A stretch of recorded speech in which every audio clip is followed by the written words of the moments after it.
Dasturimiz davom etadi. Ko'p kvartirali uy o'z nomi bilan ko'pchilikning mulki hisoblanadi. Shu bois unda yashovchilar ta'mirlash ishlarini qilayotganda loyihada belgilangan normalardan tashqariga chiqishiga yo'l qo'yilmaydi.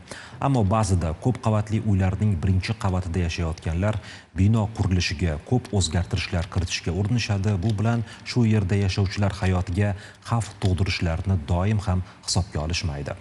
Navoiy viloyati hududiy qurilish va uy-joy kommunal xo'jaligi nazorati inspeksiyasi mutaxassislari ko'p kvartirali uy-joy fondini nazorat qilish bo'yicha tadbirlar o'tkazishganida ko'p qavatli uy yerto'lasida basseyn qurilgani holatini aniqladilar. Aybdor shaxsga tegishli tartibda choralar ko'rildi. Muxbirimiz Shiringul Asoyevaning lavhasi shu haqda.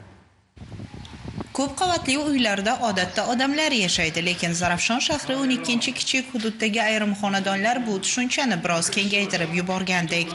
Bugun mutaxassislar hududga kirib kelganda ular oddiy tekshiruv kutishgan edi, ammo ichkarida me'morchilik bilan erkin ijod o'rtasida qolib ketgan holatlar kutib turardi.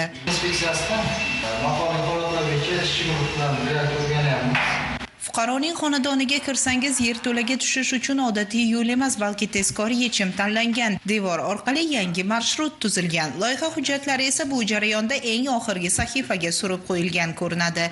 Yerto'ladagi basseyn esa alohida hikoya. Ko'p qavatli uy ichida dam olish maskani yaratish g'oyasi yaxshi eshitilishi mumkin, ammo qoidabuzarning bu g'oyasi qurilish me'yorlari va boshqa yashovchilar xavfsizligi bilan qarama-qarshi holat.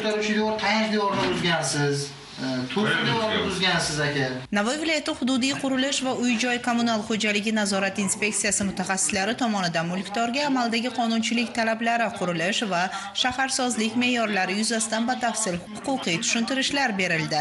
Aniqlangan qoidabuzarliklarni bartaraf etish, noqonuniy o'zgartirishlarni demontaj qilish hamda xonadonni tasdiqlangan loyiha holatiga qaytarish bo'yicha bajarilishi majburiy bo'lgan yozma ko'rsatmalar rasmiylashtirildi.